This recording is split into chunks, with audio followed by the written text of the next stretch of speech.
Good morning from London. You're listening to Monocle on Sunday with me, Tyler Brûlé. We're coming to you from a bit of a chalet moment. It is the Christmas market here in London. I've got Andrew Tuck here. Of course, I've got Emma beside me as well. Our Fiona Wilson is going to join us a little bit later in the program. I also have our very, very regular contributor and broadcaster, Nina de Santos, is here with me. Nina, you've got a number of stories to cover today. What do you want to lead with, maybe? Good morning, Tyler. Well, as somebody who was in Syria in 2011 at the start of the civil war there, I, like the rest of the world, are keeping my eyes firmly peeled on how the situation's going to pan out there and who's going to emerge as the big power broker in the Middle East. Will it be a country like Turkey? Certainly seems so. Now, Turkey has also become a big player in the drone market. There's some really interesting news out there on China getting in on the action in drones too. And speaking of this age of war and paranoia, later on in the show, I hope we'll get the chance to talk about why The Guardian thinks that camouflage clothing is back and that's a sign of our paranoid times. None of that here at the Monocle Christmas. Well, and also know with Andrew Tuck, there's a bit of a sort of a twig of a tree, sort of in front of Andrew, but I can still see these there, but also behind the microphone. Andrew, you did a little tour of the market. What are you looking forward to today? Were there any purchases yesterday? No, but I did line a few things up. It's a great place to wander around, and also there's a lot of diplomacy going on between people meeting each other over the raclette and having coffees together and a cinnamon bun here and there. I met so many readers yesterday, and I'm looking forward to that as well. Just the hospitality we can offer to people as they come here. Very good. It's the 15th of December, 2024, live from London this week. This is Monocle on Sunday. And a very good morning from Midori House this morning. We are in this very interesting setup. We can hear the dogs barking already. I'm not sure if that means that also the reindeer are arriving. But it is a morning where, of course, the Midori House courtyard is being set up just behind us outside our broadcast space. We have a pen for reindeers, but they have not arrived clattering. There's no clattering and snorting just yet. And all around, stands are being set up. And as Emma was saying a little bit earlier, we are 54 minutes away, almost 53 minutes away from the market opening today. So our listeners, if you're inbound to London, if you're in London, around London, we will be here right up until probably 6 o'clock this evening. But Andrew, we sort of know at that time of day, if the weather is good, kind of drifts on here, doesn't it, a little bit? And good morning, by the way. Good morning, and we've been so blessed because, let's be honest, last year we had a bit of rain and we had some wind that kind of rattled all of the people standing outside. I think Hurricane Cheetah was like sort of warming up last year coming through here. It's always a bit of a wind tunnel. But yesterday it was great because there was a splash of rain before the market started, then the skies cleared, and today it's both mild and dry, so I think it's the time to come on down. Yeah, Nina, you were not here yesterday, but I heard that you have your kids at soccer cadet camp this morning, but maybe they'll get a bit of a spin later if you could drag them off the pitch. Absolutely. I'm waiting for Santa's grotto to open. Yeah, well, the good thing is it's amazing, the Santa story, and our Fiona Wilson, who'll be here a little bit later, said Santa is just so remarkable because Fiona, she'd never sort of been to the market with Santa before, and she sort of sat down and Santa just said, he goes, how are you? And she said she was really sort of taken aback because it was Santa therapy. And that is kind of early in the morning before the kids are out. There's a lot of adults who want to go and sit on the bench beside Santa. I can see that absolutely becoming a sort of a side hustle for Santa. This sort of bit of therapy. I had a friend who sat next to him yesterday, and Santa said, "Now, have you been good this year?" And he said, "No." And he said, "Every year is the same problem with you." Are we not sitting on Santa's knee anymore? We're sitting beside Santa. We're sitting beside Santa. Okay. But what was also remarkable yesterday was a number of people who came with their kids and said, we've had our picture taken with Santa now for the last 6 years, so we need another one for the wall to go up. And I don't know, even like teenagers were entranced to kind of come and sit next to Santa. We have a photograph from 2012 with a very small person who now I'm very glad that there is a bench next to Santa, because I don't think Santa would appreciate it if a near 13-year-old with size 45 feet is going to want to sit on his knee. Well, I'm curious, how does the 13-year-old feel about Santa these days? Not so interested? He doesn't care about much, honestly. No, just in general. Just in general. It's just an overall indifference to everything. But I would point out that the Monocle Santa is extremely well tonsured. He's a real quality Santa. There's no kind of mangy. Well, he is the Santa. And I said, this is, Andrew, you were talking about diplomacy. I think it's always just this fascinating story, who owns Santa? And we've covered this sort of many times, and who lays claims. But I think the Finns have done a very, very good job. In part, ladies and gentlemen, you can hear the tarps coming off in the background. It's okay. Our producer Laura, she's over scolding everybody as well. But it's live radio. That's what happens because we're getting the market underway. But yeah, the Santa diplomacy story. I mean, part of it has been sort of course, state sponsored. You could also say part of it is private sector sponsored as well. Finnair has done an incredible job. Just saying, listen, we own this man. We get the planes up to Rovaniemi where he lives, and that's that. Well, it's that and the Northern Lights that they've been battling over, and the Finns have just done so well on kind of like taking both of those kind of properties. But certainly from Rovaniemi, where our Santa hails from, I think they've done a very good job at branding Santa as a Finnish construction. So we have plenty to get across this morning. Just a variety of stories. Nina, you lined us up with a couple of things at the start of the show, and of course Syria. We are. Well, a little past 1 week, sort of beyond, of course, those just remarkable images of Damascus falling, and it's been interesting talking to a number of people, as Andrew said, a little bit interesting the diplomacy sector that happens here. But I had a fascinating conversation with someone very, very close to this, of course, story for them, very much part of their work, and where this is going to end up. Even something as fantastical as, does Assad sort of sit out in Moscow for the next 5 years, propped up by Russia? Does he even make a return at some point, which is a sort of sounds fantastical now, but it's not off the table. Which is ironic because actually he made a return to the international field when he rejoined the Arab League recently, and he was almost fated. Everybody in the world seemed to see that, we're going to have to live perhaps with Bashar al-Assad, and then obviously, as you can see, Turkey, very much backing these powerful new rebel forces, saw its in. And they realised, these rebel forces, that it was time that Russia was otherwise occupied and distracted by the war in Ukraine and other events elsewhere in the world, Iran as well, with backing Hezbollah, and Israel targeting Hezbollah over there, that this was the time to move in. And obviously they did so very, very swiftly. My recollections of being in Syria in 2011 at the start of the civil war there were quite interesting, because everywhere else in the world with the Arab Spring had sort of exploded. All these different regimes were being toppled. Everybody assumed that would happen in Syria, and then, as we know, nothing happened for more than a decade. But what's so surprising is how quickly his government has been toppled. Obviously, terrible legacy we now are learning with regards to the Sednaya prison and the number of people who've been butchered by his regime. I think the question for the future is who's going to emerge as the big supreme power player. It's looking as though obviously the United States under Donald Trump will disassociate himself from this. He's already said don't get involved. But Turkey, as I was saying before, is obviously primely positioned to be the country to help reconstruct Syria, if indeed the various groups and sectarian factions can create a peaceful and lasting semblance of some kind of political democracy there. One interesting thing that we were discussing yesterday, and it'll be interesting to see how this unfolds, across the weeks and months, of course, strategically for Russia. One thing, of course, to have now the Assad, family, fully in residence in Moscow. But of course, this maybe is a temporary suspension of activities in Latakia with their Air Force base in Tartus as well. Yesterday, satellite images, large Russian transport aircraft, Antonovs, Ilyushins, being loaded up with material, etc. So all of that material out of the country for the moment. A lot of discussion about whether side deals have been cut.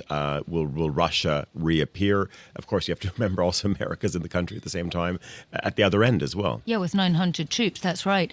I think what we may well see is Russia positioning itself to try and keep a foothold in the Mediterranean but move further towards Libya, because obviously they've been developing this relationship with General Haftar there for quite some time. So it may be that there are, as you were saying before, Tyler, already side deals cut, perhaps to keep some sort of presence in the eastern Mediterranean, but then to move further along the North African coast. The crucial thing is that Russia needs these outposts for its influence and commodity trading operations. A heavily sanctioned country like that still needs access to dollar proxy assets. It needs to be able to spend that money in influence operations across Africa, and that is what they need these types of bases for. Andrew, just maybe a topic which again we've also touched on, and this sort of goes back to, of course, Syrian readers who we've met. There almost seems to be a bit of a conflict in the papers right now as well. On one side, many newspapers sort of dismissing that that was Assad good for anybody? Did anyone have air cover? And then the flip side, also, you see a lot of stories right now, particularly in the French press, about maybe the cover that Christian communities really did have, and what this will mean, whether you're Greek Orthodox, whether you're Maronite. Yeah, and this is the interesting thing, is that for many Christian communities, that they had this complicated relationship with the Assad regime, because on one side they felt protected, their religious rights protected, but they were subject to the same controls as anybody else in Syria. So there was this interesting deal that was going on, and we know from Syrians we've met in Dubai who've taken exile, for example, from the country or been working abroad, that they had relatives who led a pretty normal life if they were living in downtown Damascus, if they were living on the coast, that they didn't feel too caught up in what was happening. And they were very nervous when you think back to when ISIS could have taken control of the country. They felt that their whole culture would have been absolutely wiped out. So now they're in an interesting position yet again. They're waiting to see what the true colours of this government are. There's been lots of noises from the government, from HDS, saying they will protect all the diversity of Syria. But it's just difficult as they edge towards government what that will actually look like. It is at 9, actually coming up to 9:16 here in Zurich. You're listening. No, we're not in Zurich. We're in London. Sorry, listeners. Because there would be 10:16. But we are at Midori House in London with me, Tyler Brûlé, Nina Santos, Andrew Tuck, also Emma Nelson here. And this is indeed Monocle on Sunday. Andrew, lots of stories all over the press. What do you want to start with this morning? Well, I thought we'd start outside the UK, because this story about the drones, which is beginning to dominate news in the US. The New York Times is picking up today as well. These are these sightings of drones over New Jersey. It started with people thinking that maybe these were spy drones, and then it's escalated to this is kind of aliens coming to look at what's happening on Earth. One Republican representative said that if they are UFOs, it's funny they're all complying with FAA rules to have the same lighting that you're meant to have in America on your drone. And there's a feeling that it may be one of these kind of mass hysteria moments where somebody spots one thing, then someone else is sending up a drone, or maybe there are delivery drones, or maybe they do belong to the government. And actually the FAA has said this morning that actually they think that many of them are actually just traditional manned flights, that people are beginning to kind of get confused about what they're seeing in the sky. But it's just interesting when a story like this takes off, as it were, and hovers above you, because it just does run out of control. And we know what happened here in the UK many years ago when there was what turned out to be a verified sighting of a single one near Gatwick Airport. There were 1,000 flights cancelled. It cost the airport authorities and the airlines millions and millions of pounds, stopping all those flights and paying a compensation. So you can see here, if this isn't controlled as a story, it could really run and run. And again, many people who are American commentators are saying what's tricky is that the FAA just haven't come out and said definitively what they think is going on. They've said we're investigating, which has allowed this rumour mill to start. Well, and also part of the spotlight, yes, on the FAA, but I think also people are expecting that the Defense Department should speak up, or somebody else, because there's this call by the New Jersey authorities to hear something from Washington, and Washington isn't saying anything, which of course just fuels something. So is there something up there, Andrew? What do you think? Well, there may be something, but the idea that these are Chinese drones sent from Beijing, I think, is unlikely, because I think that you would see a response from the Defense Department. I think that what's happening is that we just have forgotten how many drones are now in our skies, and how many people are testing drones and testing delivery systems. And then, of course, when one person thinks that something up there is mysterious, everybody sends their drones up who are amateurs to look as well. And also the scale of these things, because we're used to seeing these tiny things running around above our cities here in London, for example, when someone cheekily puts one up, which are the size of a shoebox. These things are huge. These are proper large drones, which are designed for delivering products and things. So it doesn't surprise me that we're seeing so many. I think one person going after another person.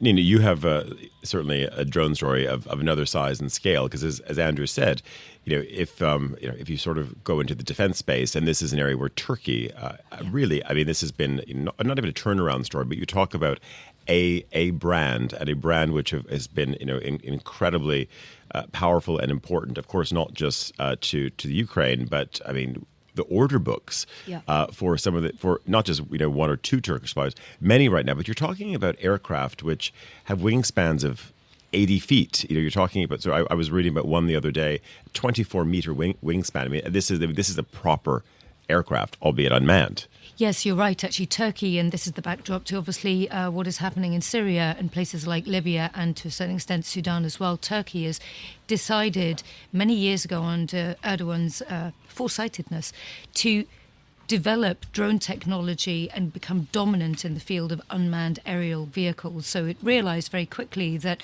the future of combat was without people. It was largely in the air and it was unmanned. And they developed a company called Baykar that makes the famous Bayraktar drone, which has been so crucial in the Ukraine war. In fact, the Ukraine war was the cauldron of unmanned aerial combat. And it shows us what the future is going to look like. As you were saying before, Andrew, when you're talking about civilian use drones, China has managed to corner that market with DJI, and now there's an interesting piece in the Financial Times today saying that China is getting in on the military drone market as well. And if you look at the economics of all of this, it's quite obvious to see why anybody would want to do this. The drone market's growing at 25% per year. It was worth just $22.5 billion the year that the Ukraine war started, and it is predicted to skyrocket, no pun intended, to about $170 billion by 2031. So it just goes to show how all of these emerging market powers, Turkey obviously a NATO member, but one that sometimes is an uncomfortable member of NATO. It's got the second biggest army in NATO, but now it has this huge army of drones. China very much realising that the future for them, if they want, is not just to dominate the seas in the South China Sea, it's also to launch drones up in the sky as well. And I don't want to turn you into the security correspondent this morning, but why not on a Sunday? You have nothing else to do. Let's have a go. Yeah, but what happens when we have you have metal colliding with metal when it is unmanned? So does it become almost a different type of proxy conflict? It's still a Turkish flag. A flag of an opponent in the skies on the battlefield. But when there is, in a way, sort of no direct blood involved, is this changing? Almost there's a desensitizing of warfare. What happens? And of course, the end game, of course, is still going to be, the civilian lives lost. Also people, armed in uniform as well at some point. But there is a sort of build-up moment now, which I come back to sort of just metal colliding with metal. I think, as Nina said there, what's fascinating is how this has been propelled by what happened in Ukraine. Here we've seen one of the fastest developments of the use of drones ever, from small-scale operations where Ukrainians have been building and devising their own devices, almost like homemade devices, which have been incredibly effective up into this very large scale.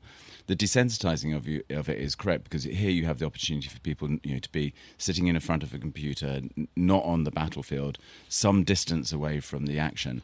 And I think what's also fascinating here is it allows for third parties to have big influence in these attacks without revealing their involvement. So you can imagine for the Ukrainians, who's actually giving them advice on how to control these devices. The same for the Russians, who's in the background beginning to give them advice. So there suddenly you can have other operators in these battles and wars who don't reveal their colours as well. It changes. I was going to bring, you being the Kinder Corner correspondent. Thanks. Because I was just thinking, are there any drones in the Nelson house, or are they on maybe the wish list for Santa this year? No, lessons were very much learned when a former BBC colleague wanted to show off his drone to another BBC colleague at Davos, and he'd got the case open. that's about as far as he got. 5 years later, there were still legal proceedings going with the Swiss authorities because they swooped on him like nothing else and threw him in a prison cell for opening a drone box at Davos, and then a large amount of legal action was taken. But just going back to the idea of how it changes warfare, I was talking to an AFP correspondent last week, and he's just come back from Ukraine. And he says that the situation in Ukraine now is like the First World War trenches. They are digging in. It is mud. It is bloody. It is disgusting. But they have that added buzz of a perpetual 24-hour presence of drones. And the psychological effect on the soldiers in the trenches is phenomenal, because you cannot ever for one moment rest, because you don't know where these things are going to hit you next. I want to, we can stay maybe at that end of Europe, or Nita, something else that we want to pick up on as well. We've got a number of light stories, but maybe we need a bit of a gentle transition before we start talking about camouflage. Yes, well, France obviously is without a government, although it does have a new prime minister who is trying to convince other people as of yesterday when he was nominated, or Thursday when he was, no, it was Friday. Well, it was Friday. The day before Today's yesterday. Sunday. There we go. A week is a long time in politics, and 2 days is even longer in French politics, given the fact that the last government lasted a sort of record short time of 90 days. Michel Barnier, the centre-right, Les Républicains, has given way to François Bayrou, obviously after he was toppled in a no-confidence vote. Bayrou is a 73-year-old, so same-age centrist, but nobody as yet wants to join up with his government, and so the question mark is who's going to be in his cabinet. He may well, as per some of the reports today, name people like Thierry Breton or somebody like Pierre Moscovici, so people who've been, again, part of the old guard in France politically, but also spent some time in Brussels as his economy minister. But so far, it doesn't seem as though any of the other parties want to torpedo his government, but they also don't want to get into bed with it until they know what's on that budget sheet that obviously eluded Michel Barnier. So it's a big deal for Europe at a time when obviously Germany politically is heading towards its snap elections early next year. Exactly. Andrew, just maybe, pardon me, not quite getting into bed. You were in Greece a little bit. It was this week as well. I mean, you've been in Greece on the hop for 2 weeks in a row. But I know that there was this is the bed moment. I believe the Mitsotakis were actually visiting the Macrons at the back end of this week. Sort of two fascinating leaders at either end. And you sort of feel when you look at what's happening, I think with Kyriakos Mitsotakis in Greece, that there's this elevation of almost moving to what was that sort of, it's kind of that sort of maybe brief, glorious Macron moment that we had, because it's remarkable what is happening at that end of the Med right now, and we're not just talking about Athens, we're talking about Thessaloniki, and just how Greece is properly motoring along. Well, it is motoring along, and I think that Mitsotakis is benefiting also from, to be fair, an absolute kind of chaotic opposition. So he's the only person who comes across in that country as a leader of merit at this time, and he has a clear picture of what he wants to deliver. He's also interesting because he had such an international career that when he comes to looking at Greek problems, he delivers the kind of connections and the kind of influence that I think that other local leaders have failed to before. He's pro-economy. He wants to upgrade education. He wants to upgrade the infrastructure. And there's lots of huge projects coming online that are going to change what's happening in Athens and around the country. He was talking to me. He said, you must go and see Saloniki. What's happening there is extraordinary. So they've finally opened this very short metro line. But again, it's one of these moments where you see how a second city begins to come alight. And again, everyone I spoke to last week when we were there for the launch of Greece, the Monocle Handbook, when I was speaking with the people in the Ministry there of Tourism and all the other people in attendance, everyone was saying, you go to Saloniki now and you see this ripple from Athens. Athens is becoming more expensive, a richer city, lots of creatives going to Saloniki, lots of new startups, lots of hotel companies going in there. And even yesterday here when I was speaking to people, 2 or 3 people said, I saw you were in Athens. We have a project. A number of people said, we have a project there now. And that's not just in hospitality, that's in all sorts of fields. So, yeah, an amazing moment for Brand Greece, I think. I'm just fascinated, just both of you. Of course, you spend a lot of time out in the region, and I'm talking really about, of course, the extreme end of the Mediterranean. And Andrew, maybe just your view on this. Is Athens and Greece also starting to position itself as in a way, also a new hub for a volatile region. It seems odd to say that suddenly Athens might be the place that you keep your correspondence, etc. But probably Aegean. You also see Aegean Airlines as well. They're not Emirates, but they're really sort of moving into the Middle East, and they're really looking eastward in a much bigger way than before. And and again, it's not just about news coverage as well, but also if you're a multinational, maybe you're still within an EU framework, sitting in Athens and being able to deploy from there. And I'm wondering if you think, because I've not seen an express strategy for that type of move, but whether that could be a possibility in terms of how they're, of course, building themselves out. Well, obviously, one of the big shocks to the international news networks is the fact that they weren't expecting to have to cover a war in Ukraine, so in Eastern Europe, in 2022, and then they weren't expecting to have to cover entrenched battles in the Middle East, with obviously October the 7th in Gaza last year, and then things broadening out to Lebanon and now obviously Syria as well, because as we said before, Syria seems like it's a story of hope at the moment, but we don't yet know how that situation is going to fare. So you're quite right. Yeah, Greece is obviously a place that a lot of people are focused on. And also I'd say politically that the government of Kyriakos Mitsotakis is in an interesting position, aren't they? Because the centre-right, after the European parliamentary elections, emerged as the strong force, didn't it, in Europe?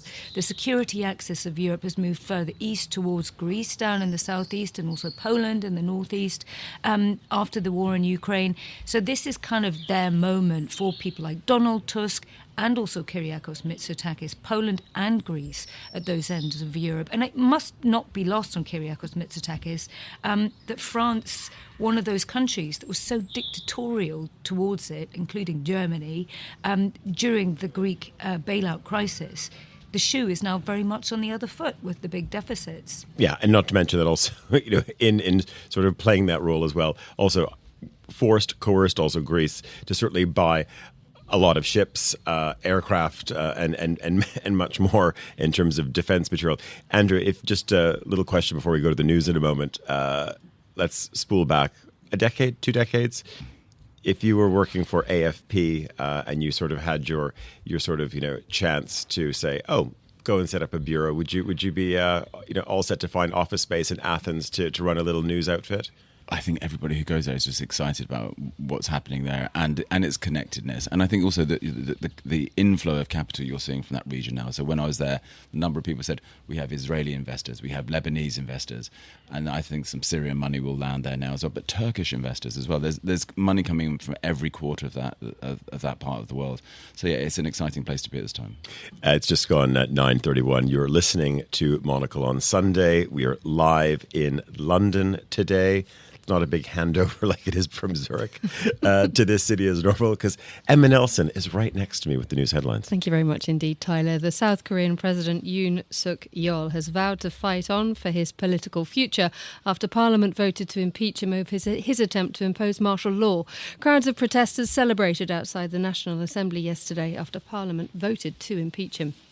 At least 14 people have been killed as Cyclone Chido has inflicted catastrophic damage on the French Indian Ocean territory of Mayotte. The archipelago was hit in some places by powerful winds of at least 226 kilometres per hour. Switzerland is planning an upgrade of its network of ageing nuclear shelters after it emerged many are no longer fit for purpose. Inspectors found some lacked doors that closed or had pot plants obstructing entrances. The government has set aside 220 million Swiss francs for the work and will also fine individual owners who fail to upgrade their shelters. And a roundabout in Cornwall has had to be cordoned off after one of its giant baubles was blown off in a storm. The big red decoration, measuring 2 metres in height, bounced off the roundabout and into the path of oncoming traffic. A member of the public caught the first bauble and tethered it to a lamppost. Truro police say they grappled and secured the other bauble as it too was at risk of being blown off. And those are the headlines. Back to you, Tyler. Okay, what was the source for that story? Is that the PA? Pardon me. Is it AP? Where's that coming from? Well, I can show you a picture of the bauble right now. Goodness. Yeah. It's not inflatable, is it? Andrew, Andrew, have a look at this. Oh no, it's a big girl. Let's pass her around. Or a big boy, is the case. Well, yes, we didn't want to say that, did we? There we go. It's a very big. That's bauble. one big bauble, and you don't want it to get blown off on a roundabout. You don't want to get blown off on a roundabout, no.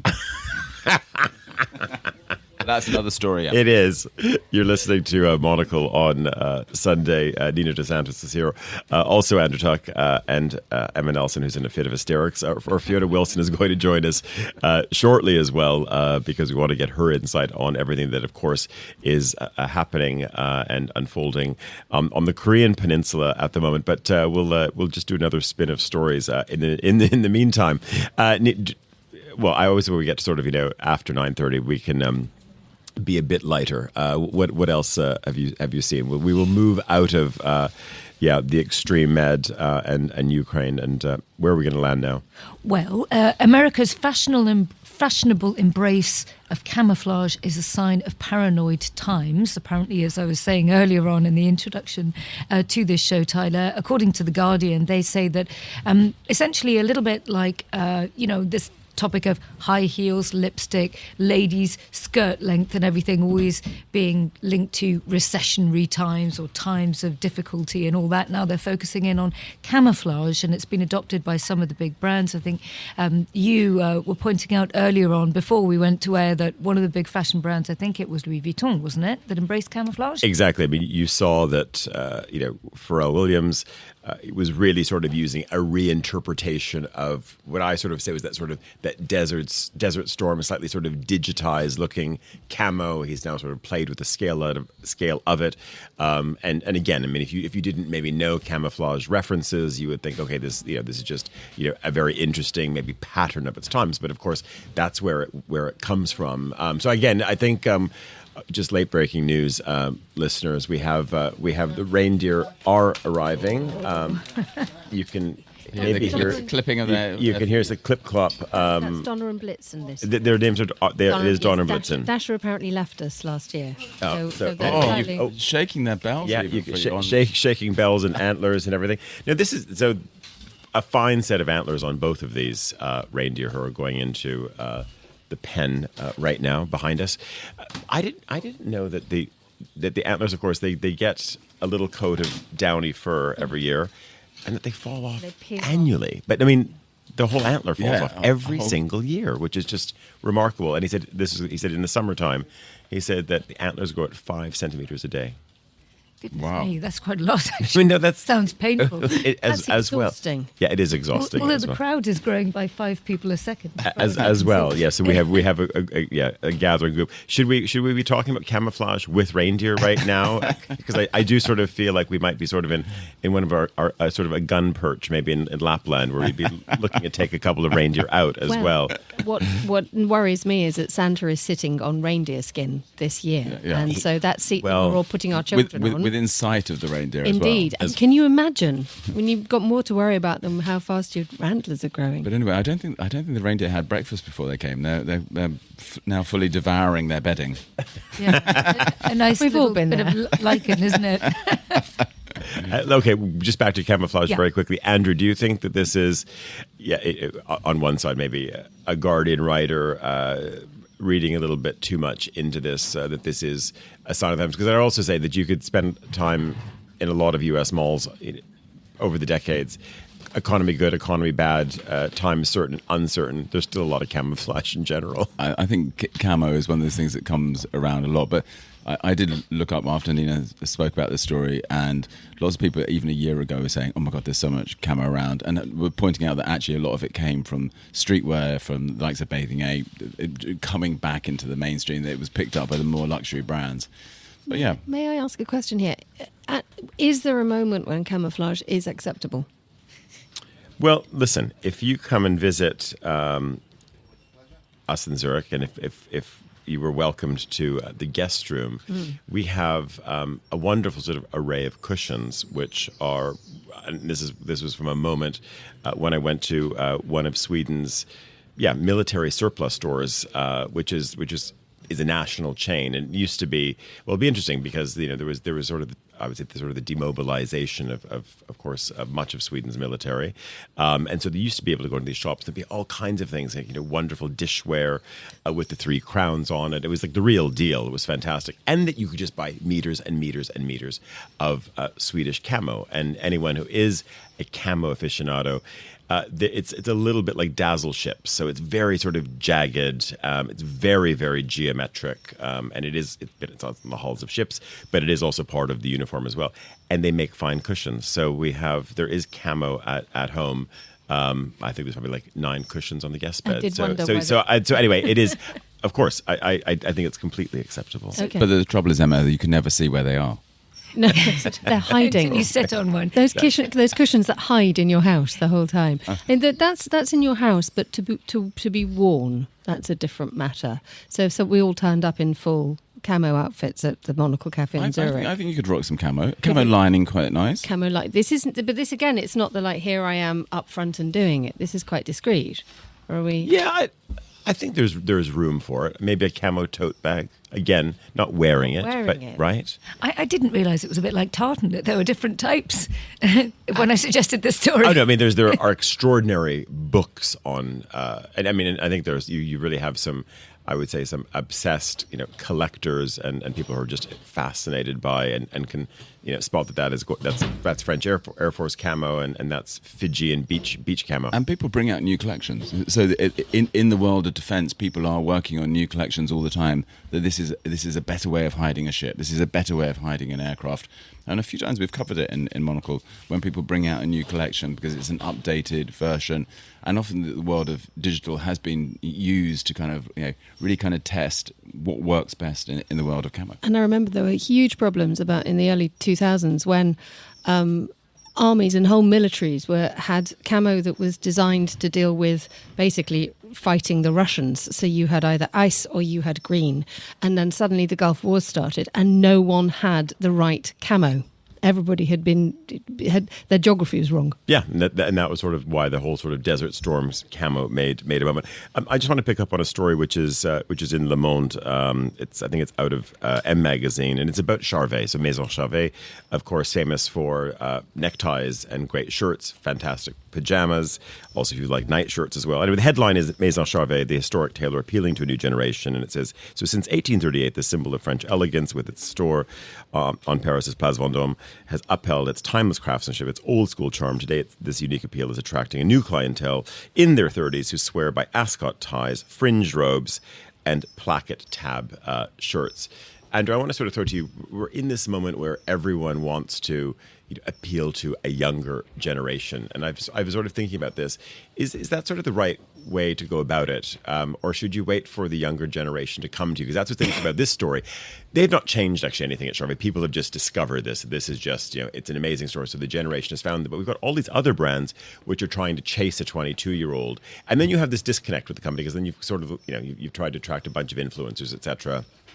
Don't know if they're sort of, being paid, given freebies, etc. And then you might come in as an established customer and sort of scratch your head saying, is this for me? And I've been thinking, it's the same thing with hotels as well. If you're a grand hotel, do you want to go and chase those people? Or do you wait till the 22-year-old is 40 and has the money and maybe the good manners to just come to your property? And I think I just feel we're in this funny moment, like trying to chase youth. And I've really been trying to rewind over the decades as a journalist to think, is this a unique time? I was thinking, like, when we were doing this job in the early 90s, was that same thing happening with brands? And I don't feel that there was that obsession. If we went back and looked at old issues of Face or Blitz or Sky Magazine or any number of titles, that the same current was occurring. Well, a few things. We've always been sceptical about this chasing for youth for a simple economical reason, that actually many of the people who have the most disposable income tend to be a little bit older, and to ignore that client base is at your peril. The other day I had to go down to Jermyn Street, and I was walking along Jermyn Street, which again you would have thought post 2021 and all those stories that no one will ever wear a suit again and no one will ever wear a smart shirt again would be done for. It was thriving, and with so many young people. And also, I think you saw Middle Eastern clients, you saw French clients, you saw Spanish clients who still believe in a great jacket, a good tie, a nicely made shirt. I think and also what's interesting is the number of brands from other parts of the world who are trying to edge into places like Jermyn Street now for the association of being in that melee, because I think there is a return to, not always, not every single day, but knowing when to dress up and knowing when to look smarter. So yeah, I think people should hold out, because these brands they are reviving, and not all of them are having to do it by making a training shoe. Andrew, I want to just maybe rewind and think about one of the finer moments. It was a very early start. It was Madrid airport, and I think we were both sort of a bit bleary-eyed when we got there. But it was one of, if I sort of look back across 2024, it was that magical moment. Yeah. We were getting on the Iberia flight from Madrid to London, and there was just so many sharply dressed bankers. You and I were just like, wow, like the hosiery, the loafers, the shirts, everything. And there's just something about that Spanish and Madrileño gentleman, just completely unique. Yeah, we sat down. There were three guys, probably in their early 30s, sat down. They all had like a good polished loafer, a really nice shirt. They had a briefcase. They just looked so damn cool, and not in that kind of is someone going to notice me on the street and take my picture kind of way. Just kind of effortless. There's something about, I think, guys in Madrid, guys in Paris who can do this classic style better than anybody else. You were going to jump in. I was just going to point out the cautionary tale of Jaguar's rebrand recently, Chasing Youth, that has gone down like a lead balloon, hasn't it? Even their advert didn't have one car in it. Right? Well, no, and I think interesting. We've spent some time on it. I mean, I know, Andrew, that this is. I think you were also maybe even at the sharper end of it, at least with the agency or someone involved in this as well. But it's a fascinating story to watch now. Obviously, all of just the spin that's going on, and I would imagine a PR firm working overtime. I mean, there's a huge piece now in the FT about it as well, and you wonder, is this really the FT going and sort of really sort of digging into this and doing sort of great analysis? How much of it is also a lunch with a PR? Not saying that the FT is swayed in such a way, but it is. Yeah, I would say sort of the fallout aspect of this story is kind of a fascinating one. So we met some people involved a little bit in the story, and their version is, look, Jaguar doesn't make any cars at the moment. There are no cars being made with the Jaguar badge on. So hold your reindeer, hold your horses, and see what happens. Because I think they think they've done like a major disruption, and then they will come forward with a viable car. But they will just keep provoking people until that point. So when they have very little to lose, in the sense they're not manufacturing a car, perhaps that's okay. But I think you're right. If that was done by an existing fashion brand that has this huge heritage, the dislodging of a loyal audience is the terrible thing. And that's what I think what Tyler and me see sometimes with these hotel brands, for example, that the upgrading of you to the iPad check-in and we're going to come with you to your room and check you in your room. It's, oh my God, just let me get in the lift, give me a key, and let me have a tinkle. Yeah. Nina, just before we go, because our Fiona Wilson's going to join us in a moment, one last fun story for us. I don't think we have time for Prince Andrew, do we? Well, in general, how much fun is it? It seems as though China has a lot of time for Prince Andrew. According seems like they do. Exactly. To these allegations in the British newspapers about how allegedly somebody who is allegedly a Chinese spy has been blocked from entering the UK by the Premier's Home Secretary, and that it appears as though this individual had very close ties with Prince Andrew and been invited into the upper echelons of British society, into his business world, and also into the palaces, including Buckingham Palace. So yet again, another one of those big scandalous stories about foreign interference making their way up to the top of the tree in Britain, not just politically, but also in terms of the monarchy as well. Interesting one. Are we surprised? We're not really surprised at all. We were just discussing this over breakfast the other day as well. Like, what do you think if you're the daughters as well? I mean, are they? Yeah, but those family members Sorry to interrupt. Someone's just had a shake in the back. Someone's finished their breakfast and feeling frisky behind us. I was just going to say, having interviewed Prince Andrew on 3 occasions, including at these Pitch at Palace events inside the palaces that allegedly this alleged Chinese, unnamed as yet, spy was invited into, he was very keen to try and forge business for a big international business footprint, and also he involved members of his family, his ex-wife Sarah Ferguson, in this endeavour, and also his daughters have been representing him in different places in the Middle East and so on and so forth. So it is very much in the family, but in the Prince Andrew side of the British royal family. Not that the Qataris haven't also tried to forge close relationships with the current king as well. Very true. Nina de Santos, great having you, of course, on the program this morning. Are you going to probably fetch the kids? We'll probably see you around the market maybe a little bit later. Yeah. Those reindeer. I know, they're having a little look. It's at 9:48. You're listening to Monocle on Sunday, live from London. We're going away for a very short break. We'll be back right after this. Immerse yourself in the world of Monocle by visiting monocle.com. You can listen live to our radio station, subscribe to any of our podcasts, and listen back to a wealth of great programmes. Browse over 800 free Monocle films and slideshows, or visit our online shop. Oh, and you can take out that all-important Monocle subscription and browse our exciting digital editions too. It's all right here at monocle.com. What are you waiting for?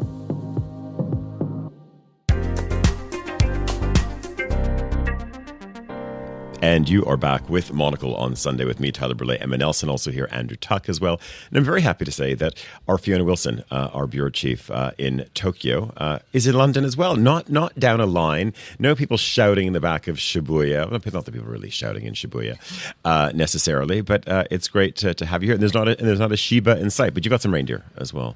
I mean, it's not a sight you see in Tokyo, that's for sure. A couple of reindeer. They came in with me. I'm wondering, there's every type of cafe. There's the owl cafes, there's goat cafes, there's the piglet cafe, which people, our colleagues who were there last time tried to get into the piglet cafe. It was completely rammed. They said it was also quite stinky as well, which is sort of unusual in Japan. Is there room for a reindeer cafe? I mean, why not? I mean, you have to also say the name of the pig cafe, Picnic. If anyone's interested in that particular pun, but that's a popular joint. I shudder to think what's on the menu. You do see them in the neighbourhood going for a walk. Yeah, well, I also worry when you talk about the menu as well, because I think that that's the thing. You have all these sort of cute little setups where you would never sort of want to see anything turned into a tartare, but you sort of wonder if some Japanese chefs saw the side of one of those as well. A few medallions of reindeer on the way, I feel. Exactly. Maybe we'll start it and pick up on a topic we were touching on yesterday, Fiona, which was don't want to necessarily throw you right into the deep end, right off the Korean peninsula. But I mean, everything that's been happening in Seoul, I'd love your take. What this means for Japan. Here we're in sort of impeachment territory. But if I was a Japanese diplomat, if I was sort of running the cables last week back to Tokyo from Seoul, and suddenly that and you're really trying to tell your friends at the foreign ministry that martial law is at least an attempt to impose it, what are they thinking in Japan? Yeah, I think it will have taken them by surprise. I think the big problem will be, President Yoon, ex-President Yoon now, was very, friendly with Japan. And that's been a massive problem with his predecessor, Moon Jae-in, who wasn't. It was a really difficult time for relations. So although there was all this chat about, sharing popular culture, can't get enough of K-pop in Japan, politically it was a bit of a disastrous time. A lot of talk about, relations in the deep freeze. And I think they'll be worried that that's where it's heading. So President Yoon, a problem clearly at home, but he was rather well disposed towards Japan. So tough times ahead. And as you said, everyone's sort of maybe the sort of image of Yoon the Loon on one side, and then and again, if I'm sort of thinking, but I'm inbound or I'm the second secretary at the Japanese embassy in Seoul. And I don't know if you have a sense of it as well that. There's going to be sort of a continuity of friendly relations, or whoever comes in at this point also wants to play to the audience as well, and sharpen the rhetoric towards Tokyo. Yeah, that'll be the fear. Absolutely, I think it really makes a difference, and I think also we're seeing in our neighbourhood in Tokyo, we get loads of visitors from Korea, and it works really well, and you just think for young Koreans, I think it was a shock for them. This is a throwback, this political turmoil, and a big surprise, I think. So I feel they'll be very worried in Kasumi Gaseki. Andrew, just in the world of big surprises as well, we were in Tokyo together a few weeks ago, or a month plus right now. Impressions and surprises from being there, because it was a bit of a window that you hadn't been to Japan, and that return moment. I'm just sort of just picking up on Fiona's point about just the sheer number of, whether it's Korean, Taiwanese, tourists, and then not to mention, of course, just so many Western tourists as well, and just keeping those, certainly the tills humming at department stores and select shops all over Tokyo. You included, by the way. Well, me included, and I must include myself in this number of people arriving in Japan. But I've never seen, in the many times I've come to see you, Fiona, in Tokyo, so many tourists.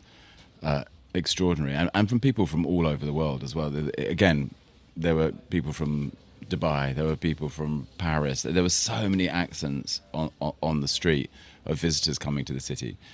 Again, I think for anybody who hasn't been, it's just when you return those, the execution of brand, the delivery of architecture, the way that people treat you is extraordinary. So again, it's still an immersive experience. It still doesn't feel homogenized. It still doesn't feel kind of internationalized in that way, even when it's an international brand. The way that they execute and deliver a concept in Japan is always of an elevated way, an experiential way that anybody else would just aspire to, I think. Fiona, is there much discussion in Japan about how the country, how Japanese society also keeps things Japanese, and maybe even a little bit private? Because you think about certain cities, certain villages you go to, there is also just that nature of course.